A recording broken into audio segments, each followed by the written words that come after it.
Todos os dias, quando ligamos a televisão, especialmente se estivermos a ver os noticiários, nós começamos a ouvir tantas coisas, claro, naturalmente as notícias sobre o Covid, mas também as implicações económicas disso, as pessoas que estão a perder o seu emprego e os números estão a aumentar, as questões das empresas que estão em dificuldades, números da violência doméstica. Mas se dermos mais atenção, percebemos que estas questões não são só localizadas. Nós estamos a viver momentos muito complicados em todo o mundo. Estou-me a lembrar de tudo o que tem passado agora sobre a morte do George Floyd, o cidadão americano negro que foi morto pela polícia. Realmente vivemos em tempos muito complicados que nos levam a muito questionamento.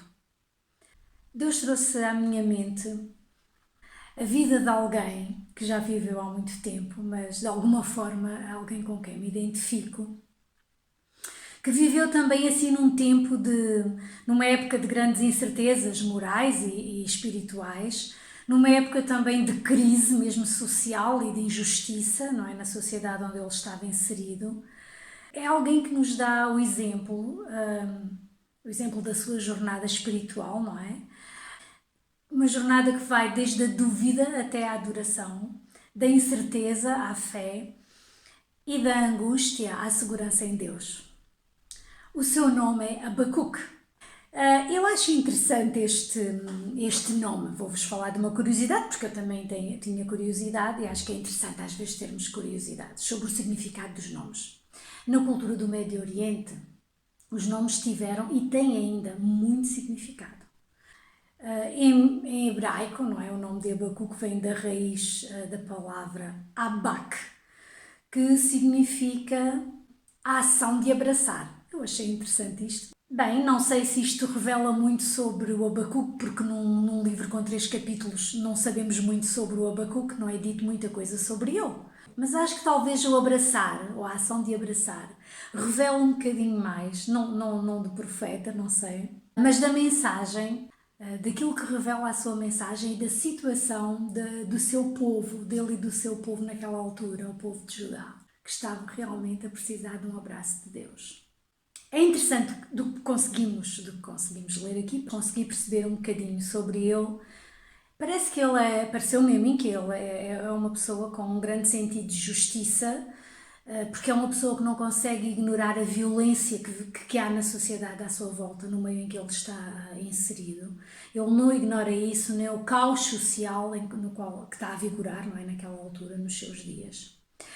E, portanto, quando alguém está no meio de uma situação dessas, ainda por cima alguém que crê em Deus, alguém que crê que Deus existe, ele fazia parte do povo de Deus. Quando se está a viver assim, no meio de situações dessas, há grandes desafios. O maior de todos é ter que confiar que Deus pode tudo e que Deus é fiel, enraizar-se nessa certeza que Deus não só é fiel, mas está no controle de tudo o que está a acontecer, mesmo quando não parece. E eu, de alguma forma, identifico-me um bocadinho com Abacuque. Talvez nós estamos a viver tempos em que muitos de nós nos possamos identificar com ele. Quer dizer, que é um desafio crer firmemente que Deus está no controle, porque não parece, porque este mundo está um caos. Não era só naquela altura, mas este mundo está um caos. Como eu disse, não é que saibamos muito sobre ele, mas sabemos que ele tinha alguma sensibilidade aos problemas sociais, percebemos que havia situações que hoje poderíamos chamar de desemprego, de crianças que estavam a ser abandonadas, fome, corrupção. Eu percebi isto e acho que é possível perceber também na leitura. Talvez eu tenha um bocadinho mais de sensibilidade, que isso vem do meu lado de assistente social, mas quando lemos com atenção podemos perceber isto. E ele realmente estava atento ao contexto do seu tempo. E de alguma forma acho que era um clamor, não é? Era um clamor a Deus para que ele pudesse realmente abraçar o seu povo. E acho que Abacuque estava a precisar, e o povo, não é? De um abraço consolador de Deus.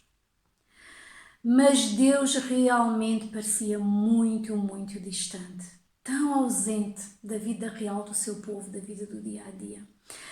Tanto que logo ao iniciar o livro, não é? Nós vamos já ler, logo ao iniciar o livro, vemos que o profeta inicia, é logo no capítulo 1, versículo 2, ele inicia com um clamor de justiça dirigido a Deus, um clamor, um choro, que parece que Deus não estava a ouvir, porque capítulo 1 de Abacuque, verso 2, Abacuque está a dizer, está a falar com Deus e a dizer assim: quanto tempo mais, Senhor, tenho de clamar por ti, sem que me escutes? Até quando denunciarei diante de ti a violência, sem me vires libertar?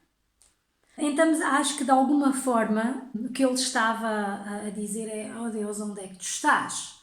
Eu creio que aqui poderíamos talvez perceber a dúvida. Uma dúvida que é muito razoável na situação dele. Oh Deus, onde é que tu estás? Eu acho interessante porque o contexto era, quer dizer, interessante e ao mesmo tempo chocante. Era de muita violência. De tal forma que a palavra hebraica para violência é a palavra Hamas.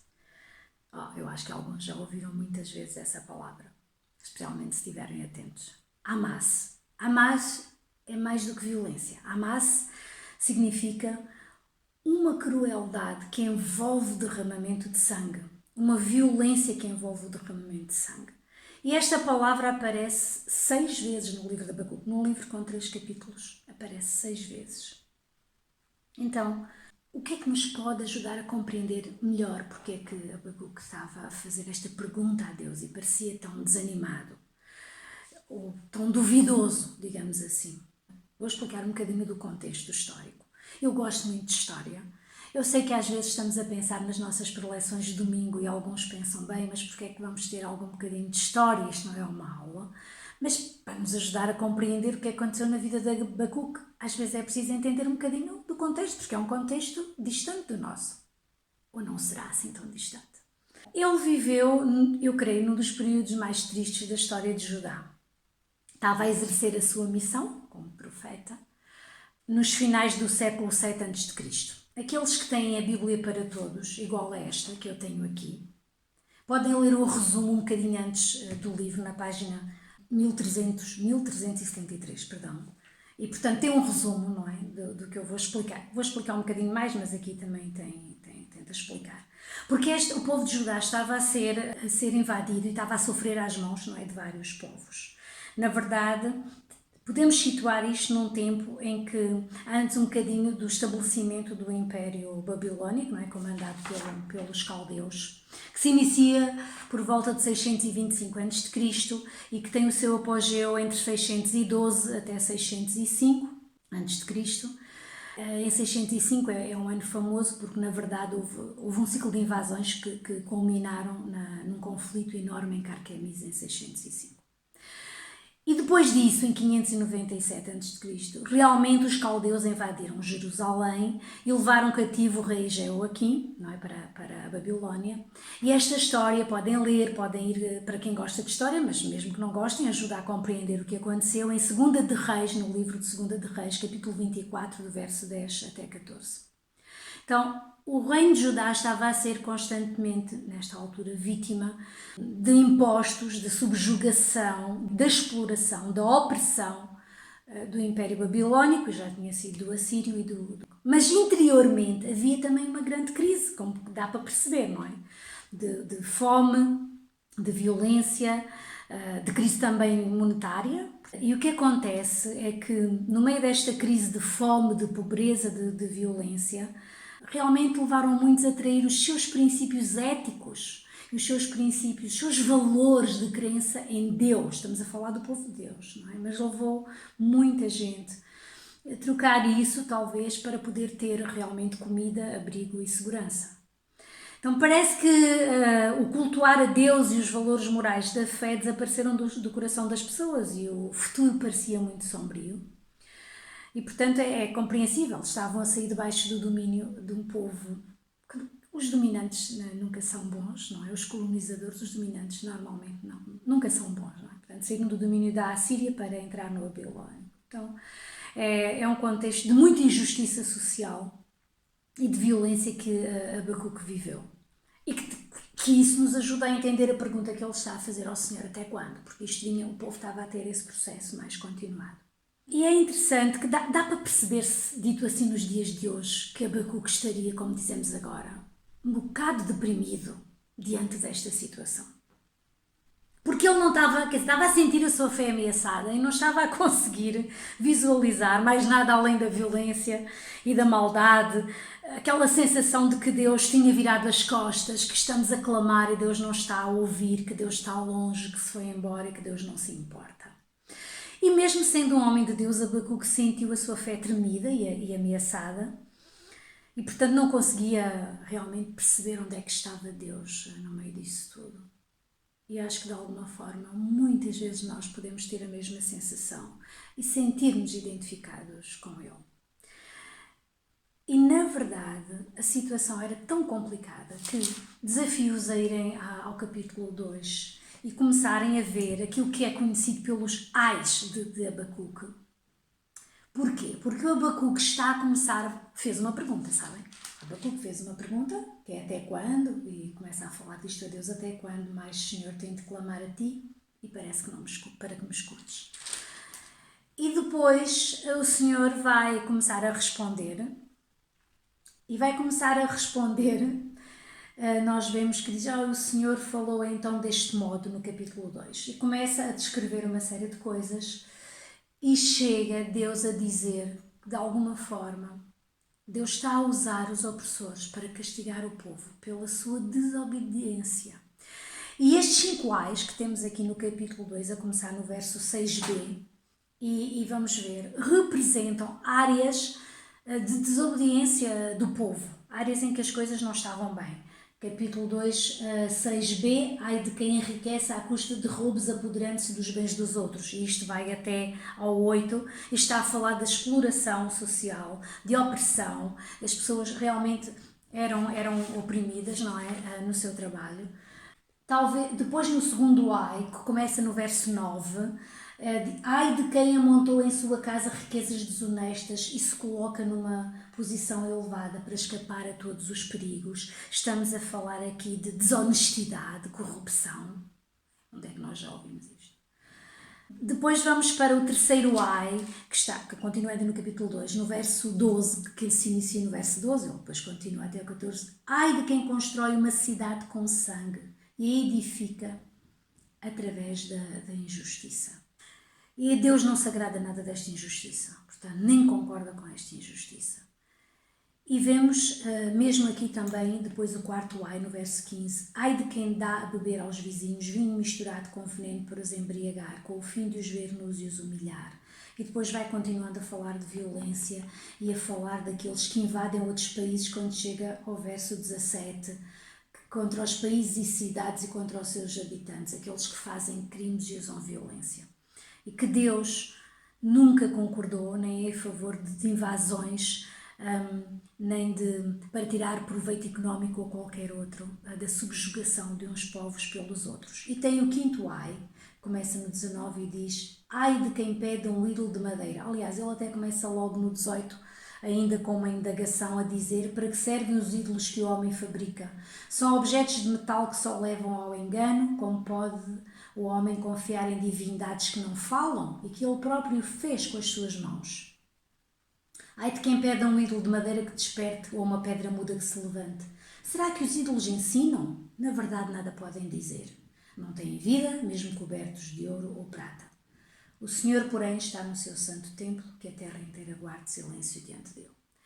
Estes ais, que num certo sentido são parecidos com os ais que nós ouvimos quando nos portamos mal, que ainda às vezes me lembro de a minha mãe estar a chamar, que é Maria do Rosário, quando dizia Maria do Rosário, ai, ai, ai, ai, ai, o ai, ai, ai, ai, ai é, atenção, tu vais levar porque não te estás a portar bem, estás a fazer algo errado. Então estes ais é como Deus, quando respondeu, estar a mostrar a Abacuque que Deus se importava, que Deus estava a ver o que é que acontecia e que Deus, de maneira nenhuma, não podia concordar com isto.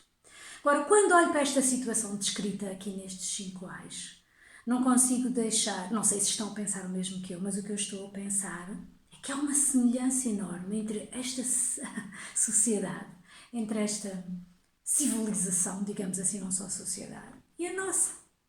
Estamos a falar do século VII a.C. e estamos no século XX depois de Cristo. Mas há uma semelhança enorme entre o mundo de Abacuque e o nosso mundo, aquele em que vivemos hoje. As crises, as incertezas, as guerras, a exploração, a injustiça social, a violência que se avolumam num crescendo. E há uma pergunta que se impõe, que impôs-se a Abacuque, impõe-se acho que a nós, se nós pararmos para pensar, que é: haverá saída para uma crise assim? Haverá saída ainda para a nossa civilização? Será que ainda podemos ter esperança? Existe esperança para nós?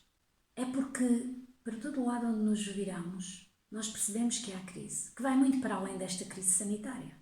É muito mais profunda, a crise na família. Nós falamos na tal crise de valores da família, que não é nunca mais hoje como nós já chegamos a conhecer. A crise na política, em que os interesses económicos e os jogos de poder estão acima de proteger o povo e fazer o bem do povo, que é para isso que é o verdadeiro sentido da política.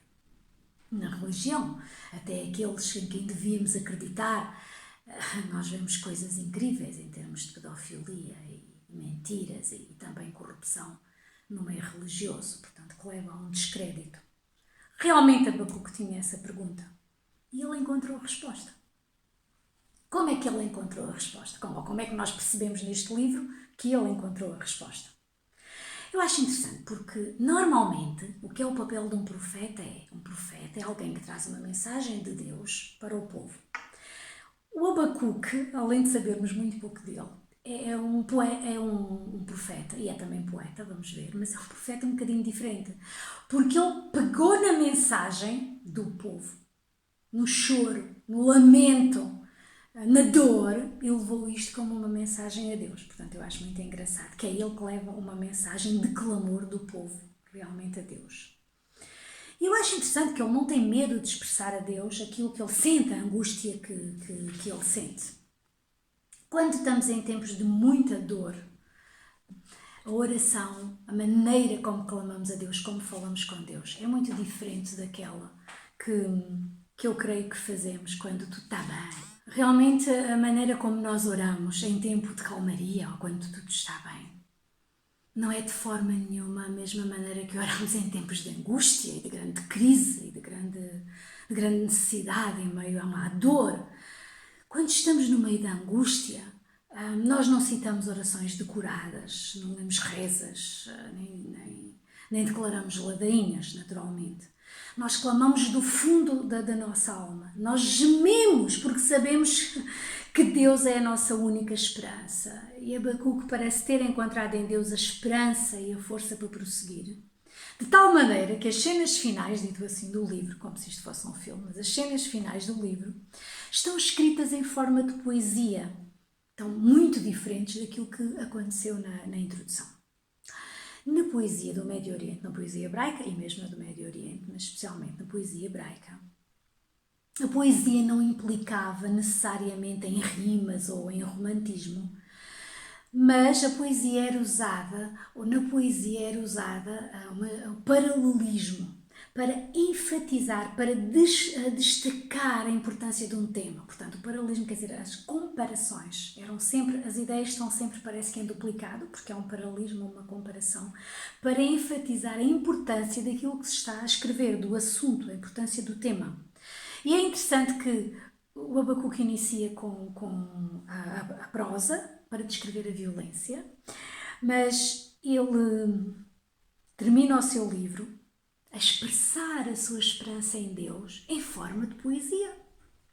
E é verdade, nós chegamos ao terceiro capítulo e começamos a perceber que realmente o profeta já não está deprimido, ele já não está angustiado, ele já não está dominado pela ansiedade, porque a sua visão do mundo foi ampliada, foi muito, muito aberta, cresceu. As questões temporais não ocupam mais o seu pensamento. Ele agora consegue levantar os olhos para cima, para o céu, e confiar nos desígnios de Deus. Pensar no que é do céu e não naquilo que está só no natural, no que está só no imediato, nas suas circunstâncias, não é só no que é temporal, mas também no que é eterno. Isto leva-me para as mensagens que ouvimos há poucas semanas em Colossenses. O pastor Vítor estava a falar como Paulo estava a dizer aos Colossenses, não é? Que é: pensai nas coisas que são de cima, nas coisas que são do céu, o ponto de vista do céu. E aqui o ponto de vista do Abacuque foi realmente ampliado, o ponto de vista do céu foi mesmo ampliado. E então, porquê que eu estou a dizer que isto aconteceu? E podem estar a perguntar: mas como é que isso aconteceu? Bem, naturalmente isto não aconteceu assim no vazio, não foi um clique ou uma coisa mágica.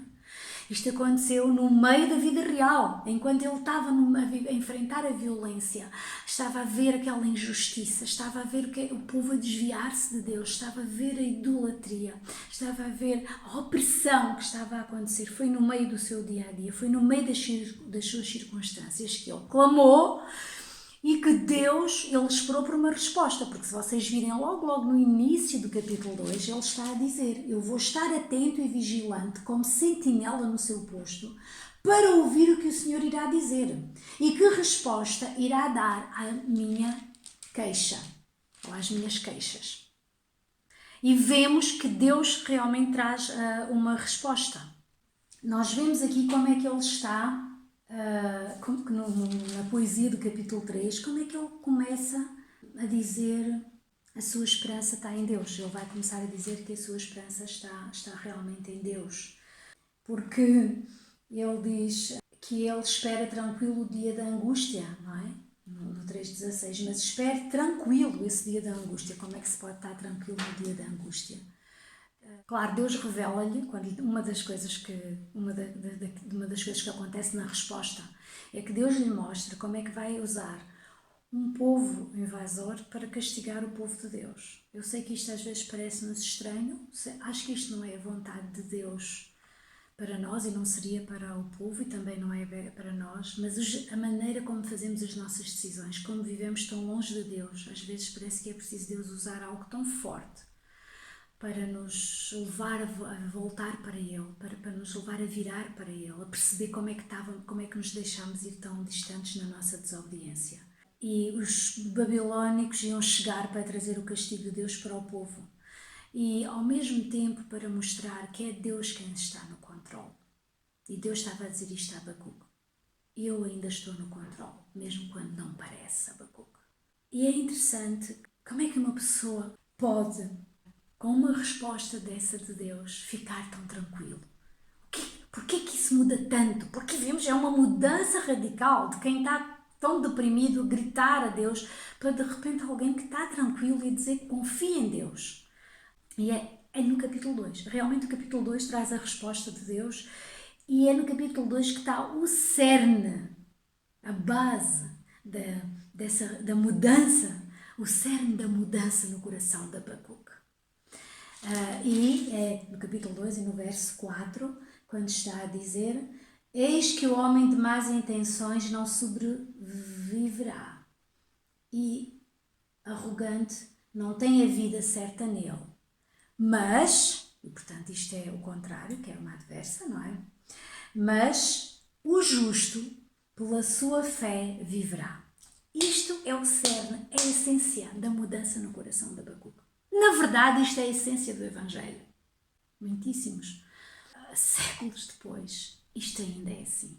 A essência do Evangelho já estava aí, estava no Antigo Testamento, estava desde o início. A essência do Evangelho já estava nessa frase. Mas o justo, pela sua fé, viverá. Essa é uma promessa de Deus. E é isso que Deus lhe está a dizer, porque isto é a resposta de Deus. Que era isso que ele se deveria agarrar. É interessante que o apóstolo Paulo menciona 3 vezes no Novo Testamento esta expressão, em Romanos 1,17, na carta aos Gálatas, capítulo 3, verso 11, e também na carta aos Hebreus, capítulo 10, verso 38. E esses trechos, que são, de alguma forma, uma certa tradução dessa frase, dito assim, uma tradução dessa frase. A frase é basicamente a mesma, mas tem umas nuances que nos ajudam a entender o que é que significa viver pela fé. O que é que queria dizer isso? O que é que Deus estava a dizer para Abacuque, que ele entendeu tão perfeitamente? O que é que Deus nos está a querer dizer a nós hoje? quando Paulo dizia isso em Romanos, mas o justo viverá, ou pela sua fé viverá. O que é que isso significa? Nós ouvimos muitas vezes essa expressão de a fé, sobre a fé, e parece algo assim como só eu creio, eu acredito. Aliás, até ouvimos pessoas que ouvimos muito, e já tenho conversado com pessoas, sim, claro, eu creio, pronto, mas eu tenho a minha fé. Então estamos a partilhar a fé do Evangelho e as pessoas dizem, sim, mas eu tenho a minha fé. Aqui essa palavra emuná significa muito mais do que esse crer ou acreditar intelectualmente ou como seja. Um crer superficial, uma coisa assim eu creio, mas isso não tem implicação nenhuma na maneira como eu vivo a minha vida. Não! Esta palavra, esta emuná, tem um significado de firmeza, de fidelidade. Quer dizer que essa fé é algo a que eu me agarro firmemente. Tem mesmo essa ideia de agarrar. Talvez uma imagem. Eu tenho muito medo da água. Não nado assim como prego, mas quase. Posso nadar um bocadinho, especialmente em piscina, mas no mar não me aventuro muito. E lembro-me, quando eu tinha 13 anos, ainda estava, claro, a viver no Alentejo, e fui com os primos meus, que tinha alguma família em Porto Alegre, uma barragem no verão para passar um dia. E claro, aquelas brincadeiras de primos e anda para a água, quando eu me apercebi, eu já não tinha pé. E hoje fiquei tão aflita e, claro, bati as pernas e os braços de toda a maneira que eu sabia. E um primo meu, que se apercebeu, o Raul, veio-me na minha direção. Eu sei que quando ele chegou perto de mim, eu segurei-me ao braço dele com tanta força que ele dizia-me, não me segures o braço, não me segures o braço, senão não consigo nadar. Tens que te segurar nas costas só, nas minhas costas, nos meus calções de banho. Bem, mas eu agarrei-me, bem, não estava assim tão longe, mas foi um susto. Se eu já tinha medo, acho que desde aí fiquei com um medo enorme de entrar assim em águas mais profundas. E em barragens, então, eu quando a água está pelo joelho já não vou mais adiante. Mas quer dizer que eu segurei com tanta força. Eu vou-vos dizer porque no outro dia ele tinha a marca dos meus dedos e ele era um rapaz, mais velho que eu, uns 4 ou 5 anos, eu tinha 13 anos, ele devia ter uns 18. Tinha a marca em nódoas negras, a marca dos meus dedos no braço dele, da força com que eu me agarrei a ele. Portanto, é esta ideia de fé. É realmente quando nos agarramos com todo o nosso ser, físico, emocional, nossa alma, nos agarramos com todo o nosso ser a Deus, porque nós compreendemos que Ele é a nossa única oportunidade de salvação, é a nossa única esperança. Agarramos-nos com firmeza a essa salvação que é trazida por Deus. É isto que realmente significa. Aliás, até uma curiosidade, hoje é o dia das curiosidades. A raiz dessa palavra é emuná. É daí que vem a palavra amã, que é firmeza em hebraico, e amém, que significa nisto eu me asseguro. Portanto, quando estivermos a dizer amém, podemos nos lembrar que é o que significa. Nisto eu me asseguro.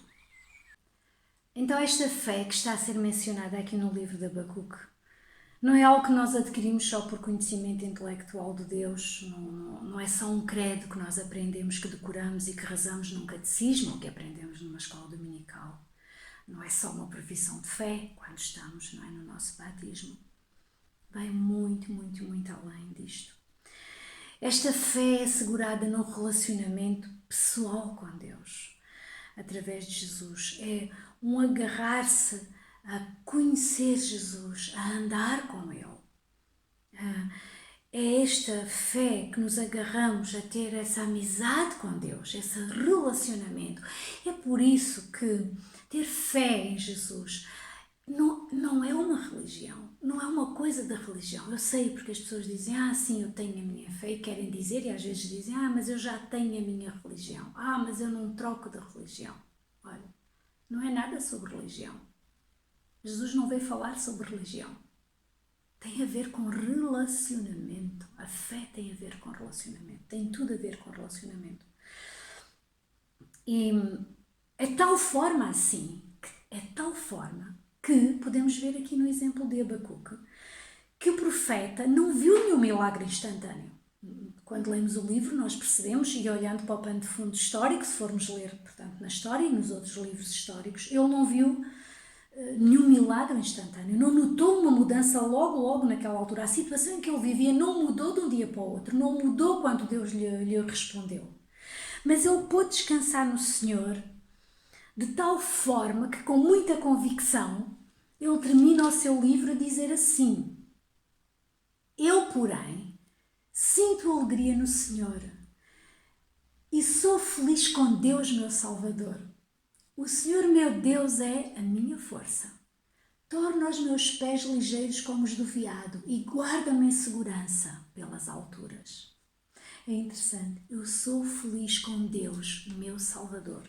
Não sei até que ponto é que nós podemos dizer que nós realmente somos felizes com Deus. Somos felizes com a salvação de Deus, mesmo quando estamos no meio de uma situação de caos como nós vivemos. Não só um caos localizado aqui, mas o caos em que está este mundo, em que está a nossa civilização.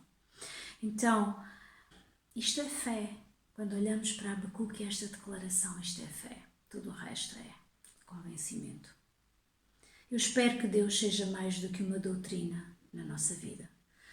Espero que Ele possa ser mais do que um conjunto de ideias que aquecem as nossas emoções e que nos levantam o nosso astral, como alguns gostam de dizer, e a palavra da qual eu não gosto nada. Mas que nós possamos estar arraigados, quer dizer, ter raízes, de tal maneira, possamos estar bem seguros no relacionamento que nós temos com Deus através de Jesus. Porque de outra forma, nenhuma das nossas crenças terá valor. Mesmo as verdades da Bíblia são verdades. Mas se elas não estiverem baseadas nesse relacionamento que devemos ter com Deus e que Deus quer ter connosco, esse não vai ter nenhum valor. Por isso, quando perguntamos até quando é que o Senhor vai fazer? E a resposta, esperamos uma resposta. A resposta para nós é a mesma que é para Abacuque. Mas o justo, pela sua fé, viverá. Mas aquele que crê em Deus, aquele que foi justificado pelo sacrifício de Jesus, é isso que quer dizer, aquele que pode aparecer diante de Deus limpo das suas imperfeições, dos seus pecados, aquele que nasceu de novo através de Jesus, aquele cujo fundamento está em Jesus. Esse é aquele que vai permanecer. Esse é aquele que pode perceber que há uma esperança para este mundo, que Deus ainda está no controle, mesmo quando tudo parece que não. E com isso, nós podemos ser quem vai trazer uma esperança para esse mundo. Como é que as pessoas vão ter esperança se elas não sabem como encontrá-la? Mas se nós temos essa esperança, somos nós que temos que a partilhar. Somos nós que temos que dizer isso. Somos nós que temos que anunciar, tal como Abacuque anunciou, mesmo numa situação muito difícil. Então, se tu tens esperança, como a de Abacuque, se tu és feliz com Deus, teu Salvador, se tu sentes que Deus, e sabes, não só sentes e sabes, não é só uma coisa emocional, é intelectual, é espiritual, é algo que tem a ver com todo o nosso ser, que Deus tem o controle de tudo, da nossa vida, desse mundo. E que em Jesus, realmente, com a fé em Jesus, nós podemos ter essa esperança e trazer uma mudança no meio desse caos. Então, se tu sabes isso, tu podes ir anunciar aos outros. Se tu ainda não percebeste isso, eu espero que possas buscar para perceber. É que essa seja uma semana que te possas dedicar a isso. E que possas, como Abacuque, receber essa resposta. Tens feito muitas perguntas? Podes fazer. Que possas ouvir a resposta de Deus. Mas o justo, pela sua fé, viverá. Amém.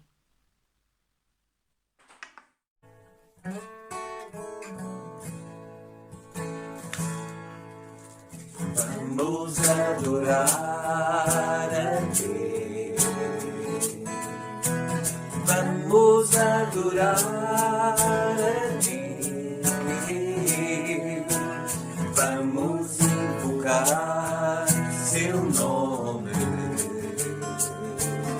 Vamos adorar a Deus.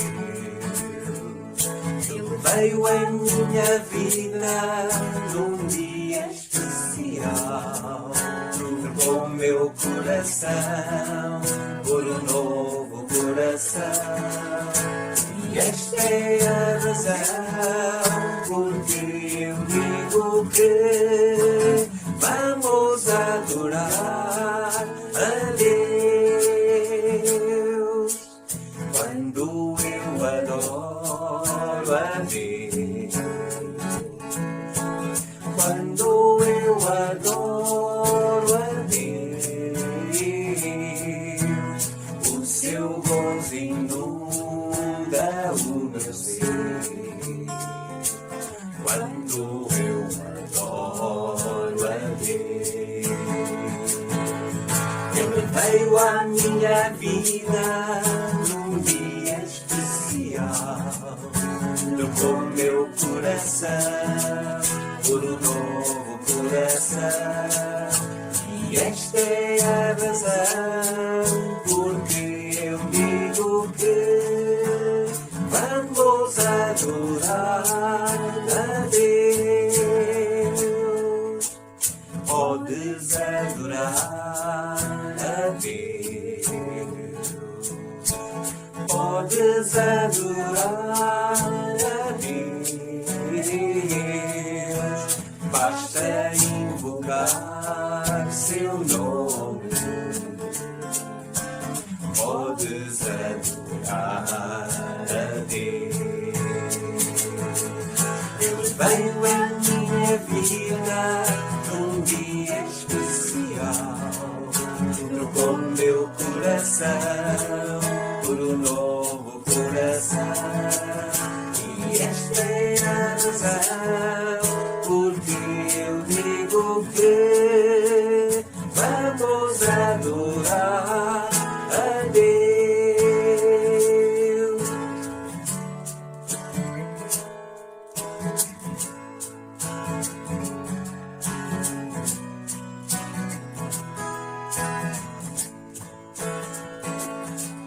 Ele veio à minha vida num dia especial. Trocou meu coração